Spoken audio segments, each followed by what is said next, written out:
Hello guys, இன்னைக்கு நம்ம பார்க்க போகிறது மான்வாவோட எபிசோட் 5 தான். வீடியோக்குள்ளே போகிறதுக்கு முன்னாடி எப்பயும் போல் மறக்காமல் ஒரே ஒரு லைக்கை போட்டுருங்க. ஏன்னா அப்போ தான் நிறைய பேருக்கு ரெக்கமெண்ட் ஆகும். போன எபிசோடில் நம்ம பார்த்துருப்போம், இந்த டாக்டர் பொண்ணு முன்னாடி ஒரு ஜாம்பி வந்திருக்கும்ல. அதை பார்த்தா அவன் ரொம்ப பயந்து போகிறான். ஏன்னா கண்ணு எதிர்க்க தான் அந்த ஜாம்பி இருக்கு. பின்னாடியும் அவங்க போக முடியல. பின்னாடி தான் ஒரு டேபிளும் இருக்கு. அங்கே திரும்ப போதே தெரியாதனமா கன்னும் மிஸ் ஆயிடுமா. டேபிளுக்கு கொஞ்சம் தள்ளி போய் விழுது. சவுண்டை கேட்டோன்னே ஜாம்பியும் அப்படியே கடிக்க போகுது. அவன் ரொம்ப பயந்து போயிட்டான். ஏதோ அவளை தான் கடிக்க போகுதுன்னு. ஆனா உண்மையிலேயே அங்க கிடைச்சது ஏதோ சேரை தான். அப்புறம் தான் இவளுக்கு புரியுது, சத்தம் போடாம இருக்கிற வரைக்கும் நம்மளால தப்பிக்க முடியும்னு. ஆனா அந்த ஜாம்பி அப்படியே மோந்து பாக்குது. அந்த கன்னை எப்படியாச்சும் அவ எடுக்கலான்னு பாக்குறான். இன்னும் கொஞ்சம் தான், எப்படியாச்சும் என்னால எடுக்க முடியும்னு நினைக்கிறேன். ஆனா எடுக்கும் போதே அந்த ஜாம்பிக்கு தெரிய வந்தது இங்க யாரோ இருக்காங்கன்னு. தாக்க வரும் போதே அங்க அவளுக்கு பழைய விஷயம் ஞாபகம் வருது. ஹீரோ சொல்லியிருப்பான், நீ வந்து பிரிட்டியா இருக்க, இது ஒரு காரணத்துக்காக ஒண்டி உன்னை என்னால வச்சுக்க முடியாது.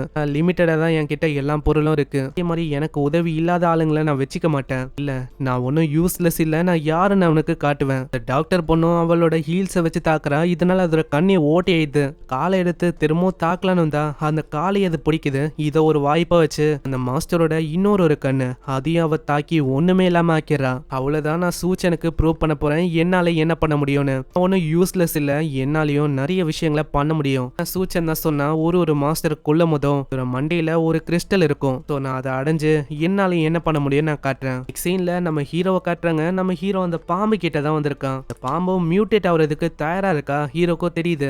நான் இதுக்காக தான் வெயிட் பண்ணேன். இதுவும் இப்போ மியூட்டேட் ஆக போகுது. இதுக்காகவே ஒரு பக்கெட்டை கொண்டு வரான். அதை பார்த்தோன்னே அந்த பாம்பு அதுக்குள்ள தாவுது. அந்த தண்ணியை தொட்ட சில பல செகண்ட்ஸ்லயே அது ஒரு மிகப்பெரிய பாம்பா மாறி நிக்குது. நான் எதிர்பார்த்த விஷயம், அதாவது இந்த அளவுக்கு அது மியூட்டேட் ஆகி வளரும் நான் எதிர்பார்க்கல. இந்த மாஸ்டரை நான் கொன்னாலே போதும், எனக்கு தேவையா இருக்கிற அந்த கிறிஸ்டல் அது வந்து எனக்கு கிடைக்கும். ஆனா அந்த மாஸ்டர் திடீர்னு ஜன்னலை உடைச்சிட்டு அப்படியே வெளியில ஓடி போகுது. அந்த மாஸ்டர் மியூட்டேட் ஆனனால இதோட அறிவும் நிறையவே ஏறி இருக்குன்னு நினைக்கிறேன். நான் ஒன்னும் இதை விட போதில்ல.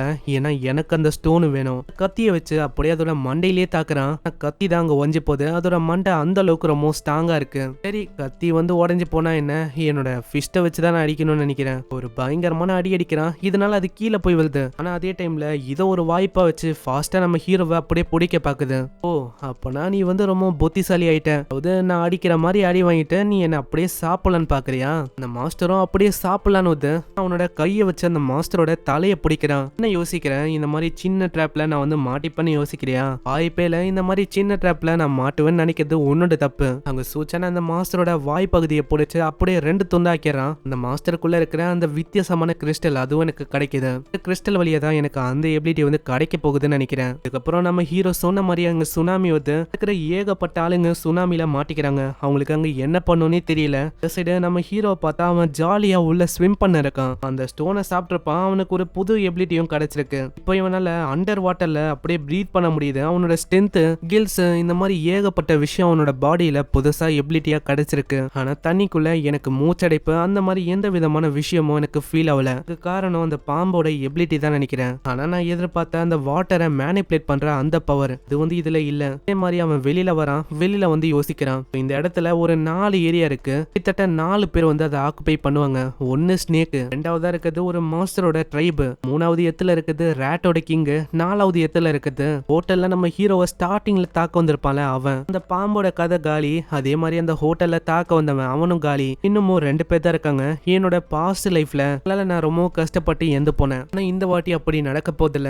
இதுக்கப்புறம் அவன் வந்து ஒரு இடத்தை நோக்கி போறானா. அங்க பார்த்தா ஒரு 2 பேரு கரண்ட் கம்பத்தை பூச்சின்னு தொங்கின்னு இருக்காங்க. அவங்களுக்கு என்ன பண்ணும் தெரியல. இல்லையா அவங்களால போக முடியல. ஏன்னா வெள்ளம் அப்படியே பிச்சுங்க நடிக்குது. திடீர்னு யாரோ ஒருத்தங்க சம வேகமா இப்படிக்கா வரமா தெரியுது. பார்த்து அந்த குண்டனும் சொல்றான், அடே யாராது இந்த மாதிரி டைம்ல யாரோ நம்மள நோக்கி வராங்க. நீ வந்து லூசா, வெளியில இந்த அளவுக்கு வெள்ளம் ஓடின்னு இருக்கு, அதனால இந்த அளவுக்கு வேகமா வர முடியும். அது கண்டிப்பா எந்த போனா ஏதாச்சும் டெட் பாடியா இருக்கும். இல்லடா நீ நல்லா பாரு, அவன் ஒரு மனுஷன், நல்ல சுனாமிலேயே ஸ்விம்மிங் அடிக்க முடியுது. அது ஒண்டி இல்ல, நல்லா அவன் பின்னாடி பாரு, ஏகப்பட்ட மாஸ்டருங்களும் அவன் பின்னாடி வருது. நீங்க வந்தானா கண்டிப்பா மேல ஏறதுக்கு தான் பாப்பா, அவனை விட்டு வைக்காத அப்படியே தட்டி விடு. அதே மாதிரி அங்க சூச்சன் மேல ஏறானா.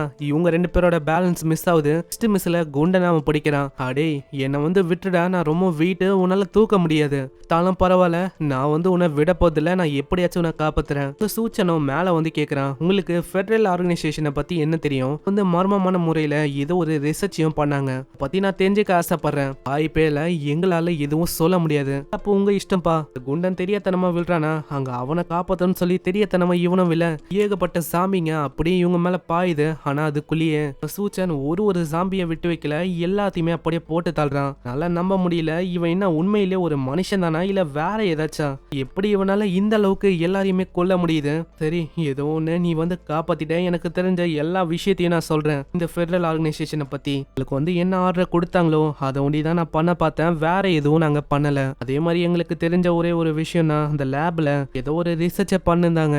அப்புறம் அந்த டாக்டர் பொண்ணை காட்டுறாங்க, அவ வித்தியாசமா ஏதேதோ பண்ணிருக்கா. பல சீன்ஸை பிளர் பண்ற மாதிரி இருக்கும், இல்லனா எனக்கு தான் ஆபத்தா இருக்கும். சோ கொஞ்சம் புரிஞ்சுக்கோங்க. அவ அந்த கிறிஸ்டலை சாப்பிட்ட அத்த செகண்டே அவளுக்கு வித்தியாசமா ஏதேதோ ஒரு மாதிரி ஃபீல் ஆகுது. என்ன விஷயம் தெரியல, திடீர்னு அங்க ஏகப்பட்ட கிரியேச்சர் அப்படியே அவளை சுத்து போகுது. இதுங்க எல்லாமே ரத்தத்தை உரியற மாஸ்டருங்க தான். அவளால எதுவுமே பண்ண முடியல, ஒரு சைடும் அதுங்களை அப்படியே சுத்து போகுது. என்ன கன்றாவி இது, இந்த அளவுக்கு அருவருப்பா இருக்கு. மாஸ்டர் தாக்க வந்தா நல்ல வேலை கையை வச்சு தடுக்கிறா, ஆனா நிறைய மாஸ்டர் இருக்கிறனால அங்க எதுவுமே பண்ண முடியல. அதுக்கப்புறம் தான் அவளுக்கு ஒரு விஷயமே ஞாபகம் வரும். ஏன்னா இப்பதான் அவளுக்கு ஒரு புது எபிலிட்டியை கிடைச்சிருக்கும். எப்படி அதை பயன்படுத்தணும் தெரியல, ஆனா சூச்சன் சொன்ன ஒரு விஷயம் ஞாபகம் வருது. உனக்கு எபிலிட்டி கிடைச்சிருக்கலாம், அது எந்த வகையான எபிலிட்டின்னு நம்மளுக்கு தெரியாது. பவரை நீ ஃபீல் பண்ண, உன்னால அந்த எபிலிட்டியை பயன்படுத்த முடியும். அதே மாதிரி அவ பயன்படுத்துறா, அவளுக்கு கொஞ்சம் கொஞ்சமா இப்பதான் பவரை உணர முடியுது. இருக்கிற சின்ன சின்ன மாஸ்டர்களுக்கும் என்ன ஆச்சுன்னு தெரியல, அதோட பிரெயினை அந்த மாதிரி நம்ம டாக்டர் பொண்ணால ஒரு மாஸ்டரோட பிரெயினை கண்ட்ரோல் பண்ண முடியுது. ஒரு வாய்ப்பை வச்சு எல்லாத்தையுமே அப்படியே தள்ளி விட்டுறான். ரொம்ப ஸ்டிக்கியா அருவருப்பா இருக்கு. ஃபர்ஸ்ட் இதுங்களை நான் கொல்லணும், ஏன்னா இதுங்களால என்னோட பாடி முழுக்கவே ஒரு மாதிரி அருவருப்பா மாறிச்சு. நான் ஃபர்ஸ்ட் போய் குளிக்கணும். அப்படியா, அப்போ நானும் பின்னாடியே ஜாயின் பண்ணலாமா? ரொம்ப ஷாக் ஆகி தாக்கலான்னு போறான். ஆனா அதுக்கப்புறம் தான் தெரியுது அது வேற யாரும் இல்ல, நம்ம ஹீரோ தானே. பரவாயில்ல, நீ முன்னேறிட்ட போல, உன்கிட்ட இப்போ ஒரு வெப்பனும் இருக்கா. சூச்சன், நீ ஃபைனலி வந்துட்ட. உனக்காக நான் எவ்வளவு நேரம் வெயிட் பண்ணேன்னு தெரியுமா? நான் உன்னை நினைச்சு ரொம்ப கவலைப்பட்டேன். இப்படி கட்டி பிடிப்பாளா? ஆனா அதுக்கப்புறம் தான் அவளுக்கு தெரியுது நம்ம சூச்சன் அங்க எதுவுமே போடலன்னு. நான் ஆச்சுன்னா வரவல்ல ஒரே அழுக்கு தண்ணியா இருந்துச்சா, இதுல நான் போற மாதிரி இருந்துச்சா. சோ ட்ரெஸ் எல்லாத்தையுமே கைட்டி போட்டு தான் போற மாதிரி இருந்தது. அதனால தான் இங்க வந்தேன், சரி குளிக்கலான்னு. இதுக்கப்புறம் அவங்க ஒன்னா குளிக்கிறாங்க. அங்க குளிக்கும் போதே அவ சொல்றான், நான் ஒரு எபிலிட்டியை அவேக்கன் பண்ணேன். ஆமா, என்னாலயே பார்க்க முடிஞ்சது, அதாவது என்னால ஃபீல் பண்ண முடிஞ்சது. வாயில இருக்க டெம்பரேச்சர் அது டிஃப்ரெண்டா இருந்தது. மவுத்தாலேயே உனக்கு தெரிய வந்தது. ஆமா, சரி, உன்னோட எபிலிட்டி அது எப்படிப்பட்ட எபிலிட்டி? எனக்கு தெரிஞ்சு மைண்ட் கண்ட்ரோல்னு நினைக்கிறேன். சரி, அப்பனா பிராக்டிஸ் பண்ணு. மைண்ட் கண்ட்ரோல் அவ பண்ண பாக்குறா. திடீர்னு அவளோட ட்ரெஸ் எல்லாம் அப்படியே சேஞ்ச் ஆகுது வித்தியாசமா. ஹீரோ மேல அது அவளைக்கும் அஃபெக்ட் ஆகல, அவன் கிட்ட அதுக்கும் மேல நிறையவே பவர்ஸ் இருக்குல்ல. பார்த்து டாக்டர் பொண்ணு ரொம்ப ஷாக் ஆகுறா. பரவாயில்லையே, உன் கிட்ட இருக்கிற இந்த எபிலிட்டி இது உண்மையிலேயே ஆசம் நினைக்கிறேன். இதனால எனக்கு அற்புதமா ஃபீல் ஆகுது. இந்த வாட்டி நான் பிராக்டிஸ் பண்ண போறேன், உன்னோட கால் வலிக்கிற வரைக்கும் அப்படின்னு இவன் சொல்றான். எங்கேயே இந்த எபிசோட முடியுது. மறக்காம ஒரு லைக் தட்டி விட்டுருங்க, ஏன்னா அப்பதான் இன்னமும் நிறைய வீடியோஸ் உங்களை தேடி வரும். அதே மாதிரி சப்ஸ்கிரைப் பண்ணலையா, சப்ஸ்கிரைப் பண்ணிக்கோங்க. நான் உங்களை நெக்ஸ்ட் எபிசோட்ல சந்திக்கிறேன். தேங்க்யூ ஃபார் வாட்சிங். சைனரா.